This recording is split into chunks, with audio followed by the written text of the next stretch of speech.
오늘 본문은 바울이 빌립보 교인들에게 마지막 인사를 하는 내용입니다. 빌립보는 사도 바울이 소아시아를 떠나서 그리스 지역에서 처음으로 복음을 전한 곳이었습니다. 이곳에서 바울은 극적인 경험을 합니다. 귀신 들려서 점치는 여자 아이의 귀신을 쫓아내고 그 일로 고발을 당해 감옥에서 매를 맞고 쇠사슬에 묶여 있었는데 갑자기 하나님의 능력이 나타나면서 쇠사슬이 풀어지고 옥문이 열렸습니다. 그때 놀란 간수는 세례를 받고 예수를 믿게 되었습니다. 이렇게 놀라운 사건이 일어난 빌립보 교회는 바울에 대하여 아주 특별한 애정과 신뢰를 가지고 있었습니다. 그래서인지 빌립보 교회는 아무도 시키지 않았는데도 자발적으로 사도 바울을 위해서 선교비를 보냈습니다. 사도 바울은 이것이야말로 빌립보 교회가 바울의 선교에 동참하는 것이며 특히 그의 괴로움에 참여하는 것이라고 말합니다. 4장 15에서 16절입니다. 빌립보 사람들아 너희도 알거니와 복음의 시초에 내가 마게도냐를 떠날 때에 주어받는 내 일에 참여한 교회가 너희 외에는 아무도 없었느니라. 데살로니가에 있을 때도 너희가 한 번뿐 아니라 두 번이나 나의 쓸 것을 보내었도다. 바울에게 있어서 그리스에서의 사역은 완전히 새로운 시작이었을 것입니다. 잠시 동안 소아시아에서 설교하고 교회를 세우게 됐지만 유럽으로 들어갔을 때 새로운 지역에 와 있다고 느꼈을 것입니다. 또한 복음이 그곳에서 뿌리를 내린다면 복음이 얼마나 능력이 있는지를 알고 싶었을 것입니다. 바울은 지금까지 세계에 위대한 문화를 전한 마게도니아인들과 헬라인들에게 복음을 전하고자 하는 것입니다. 빌립보 교회는 그리스 땅의 첫 번째 교회였던 것입니다. 사실 빌립보 교회는 바울이 떠나간 이후 그에게 재정적 지원을 계속 해준 첫 교회이자 유일한 교회였습니다. 데살로니가는 그가 그 다음으로 방문한 주요 지역이었으며 그가 그곳에 있는 동안 그들은 그에게 재정적 도움을 보내었습니다. 그는 고린도까지 내려가서야 사업을 시작하고 일을 하며 남의 도움 없이 스스로 생활을 꾸렸습니다. 물론 이때도 빌립보로부터 계속 얼마간의 지원을 받기도 했을 것입니다. 이 일로 인해 고린도인들은 그 사실을 두고 그를 비난했던 것 같습니다. 4장 17에서 19절입니다. 내가 선물을 구함이 아니요 오직 너희에게서 유익하도록 풍성한 열매를 구함이라. 내게는 모든 것이 있고 또 풍부한지라.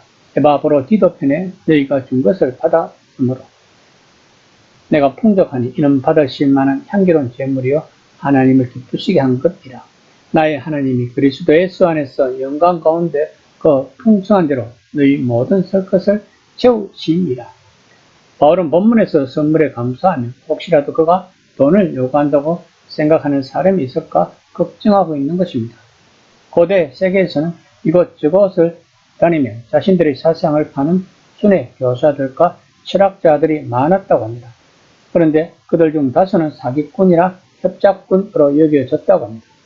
바울은 당연히 그런 부류가 아닐 뿐 아니라 자신이 그런 부류로 보이지 않기를 바랐던 것입니다. 바울은 또한 이들이 선물로 인해 그들이 한 그 일 때문에 구원을 얻는다고 말하지도 않았고 그 일이 행위로 어렵게 된다고 말하지도 않았습니다.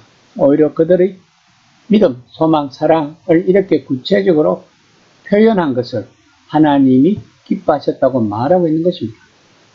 바울은 자신이 말하고자 하는 요점을 희생 제사에 대한 구약 율법의 이미지를 사용하고 있습니다.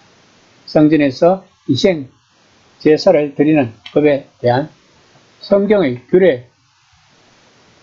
규례들을 바울이 여기서 사용하는 의도 되어 있습니다. 향기로운 제물이요 하나님을 기쁘게 한 것이라고 한 시편의 말이 그것입니다.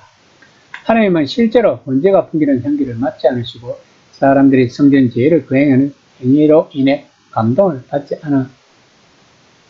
않으신다고 시편 50편 7에서 15절까지 말씀하고 있습니다.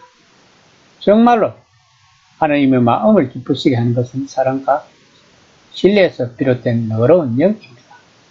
그리고 이는 그가 진림을 깨닫고 그것을 빌립보 교인들에게 약속할 수 있다는 의미인 것입니다.